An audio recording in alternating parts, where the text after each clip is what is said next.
An unprecedented military airlift is underway. On June 16th, at least 32 tanker aircraft departed from American bases toward Europe, landing at key stopover bases for Middle East operations. The mission remains undisclosed, but it's not for some military exercise. A fleet of 32 tankers can support well over 200 combat aircraft operating at the same time. Meanwhile, on the other end of the globe, the USS Nimitz Carrier Strike Group has cancelled its scheduled port call in Vietnam and left the South China Sea.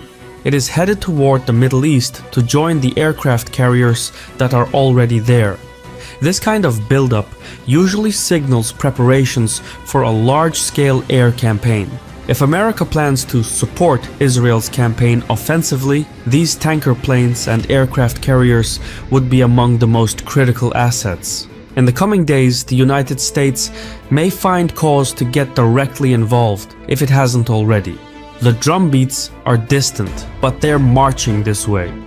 For days, Netanyahu has urged Trump to join the war against Iran. He may have finally given in to the pressure. Recently, he demanded Iran's unconditional surrender and claimed the US knows the supreme leader's exact location but will not target him for now. This story was picked up by nearly 250 sources, so it made quite the headlines. Less noticed, however, is the story of who might replace the supreme leader. Days earlier, Reza Pahlavi, Iran's exiled crown prince, called on the country's security forces to cut ties with the regime and support a mass uprising. This is a major development. Iran has no coherent opposition to speak of, which is why all previous uprisings failed. But with the crown prince stepping in as a dark horse candidate, a unified opposition could emerge. This story has barely been picked up though. Only 80 sources reported on it, and most sources lean toward the right. So there's still much to piece together about what comes next. I use Ground News to connect the dots because it allows me to check out local and regional sources. I truly believe that is the best way to understand this tricky region. I can't stress enough how important this is, which is why I asked Ground News to sponsor this video. I mostly browse the Blind Spot page, where they share interesting stories that other news outlets often miss due to biased reporting. Go to ground.news/Caspian or download the mobile app and enter promo code Caspian to save 40% off the Vantage plan. Also, by subscribing, you're directly supporting my channel. Thank you, Ground News. The link is below.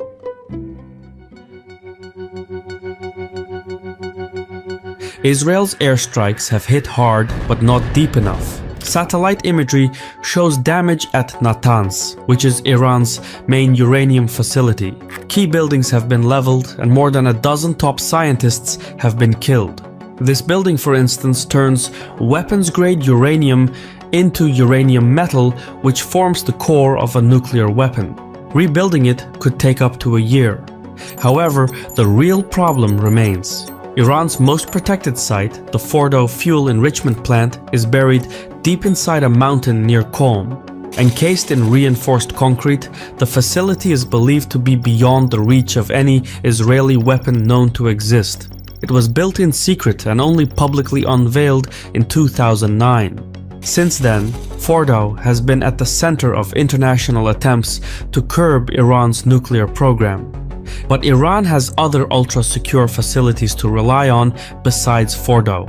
Tehran has recently been building an even deeper, more fortified site known as Pickaxe Mountain Plant. It is built straight into a mountain just a few kilometers south of Natanz.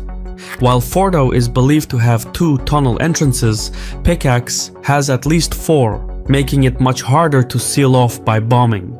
Its underground chambers are also believed to offer more floor space. Iran has barred the IAEA from inspecting the site, so most of what is known about Pickaxe comes from open source leaks and a fair amount of speculation. However, if Iran decided to assemble a nuclear weapon while under attack, this is the place they would do it. Conventional bombs simply can't reach it. Israel's best bunker busters, like the US-supplied GBU-28, can penetrate up to 6 meters of concrete, but that is nowhere near enough for the hardened chambers of Pickaxe or even Fordo. The only weapon that stands a chance of getting through is the GBU-57 Massive Ordnance Penetrator. This 13,000 kilogram bomb can smash through 61 meters of concrete. It is the most sophisticated bunker buster we know of. But only the US Air Force can deploy it, using the B-2 bomber.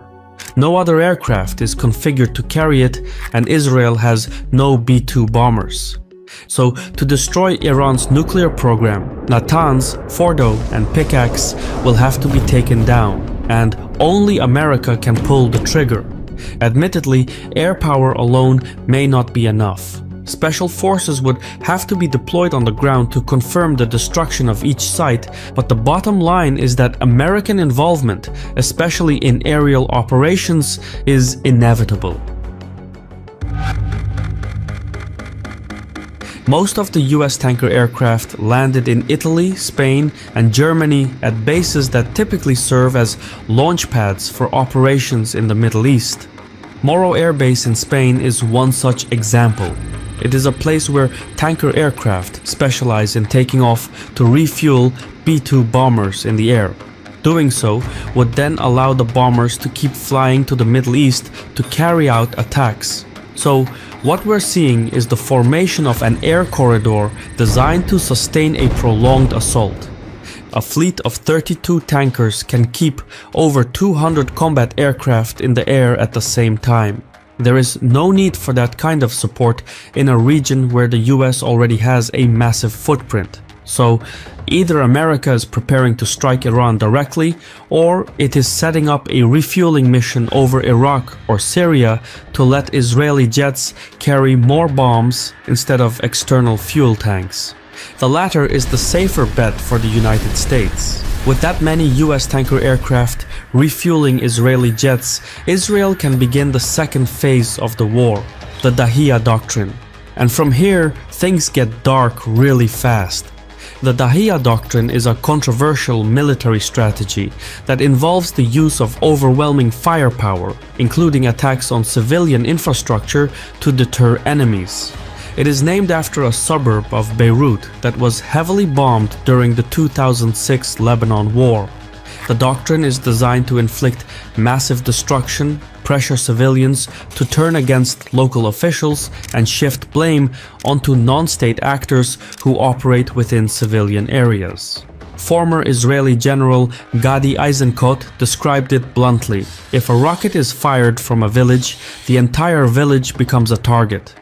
Israel is expected to apply that in Tehran, which would explain the additional tanker aircraft en route to the region.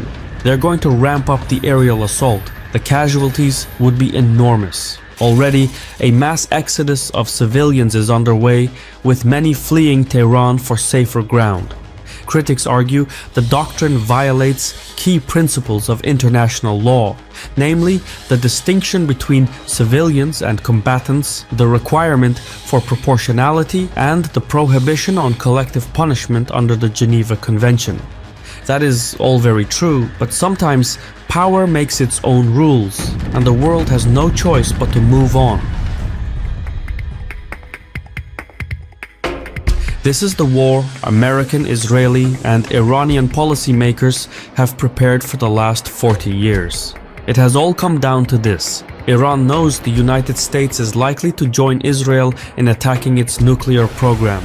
In anticipation, Iran has held back most of its hypersonic missiles, storing them deep underground in bunkers where Israeli bombs can't reach. These missiles, designed to evade standard defenses, including the Iron Dome, are not meant for symbolic retaliation. They are reserved for targeted, high-impact strikes on key US military assets across the periphery if America gets involved directly. Iran's strategy could include military bases such as the British Air Force Base, Akrotiri, and the Andreas Papandreou Air Base, both in Cyprus. These two are used for surveillance and regional operations and would make for top priority targets. Other targets could include the Al Udeid Air Base in Qatar, which serves as America's main regional command center. Also at risk are the Qadisiyah Air Base and the Harir Air Base in Iraq, the Ali Al Salem Air Base and Camp Arifjan in Kuwait, the Al Dhafra Air Base in the UAE, the Muwafaq Salti Air Base in Jordan, and the Prince Sultan Air Base in Saudi Arabia. Also within range are the US carrier strike groups in the Red Sea and Eastern Mediterranean, but also the Naval Support Activity Base in Bahrain, which is home to the US Fifth Fleet. If Iran fires its hypersonic missiles at these sites, the casualties would be massive, especially if equipped with dirty bombs to scatter radioactive materials. Despite Iran's efforts to hide its arsenal and nuclear sites deep underground, the US military has weapons that can still reach them. Tehran understands that if the conflict turns into a full-scale war, even its most secure sites might not stay safe for long, which is why it is carefully weighing when, where, and if to use its most powerful weapons. This will not end well. Many will die, but the last time someone struck US bases, they got a glimpse of the portable sun.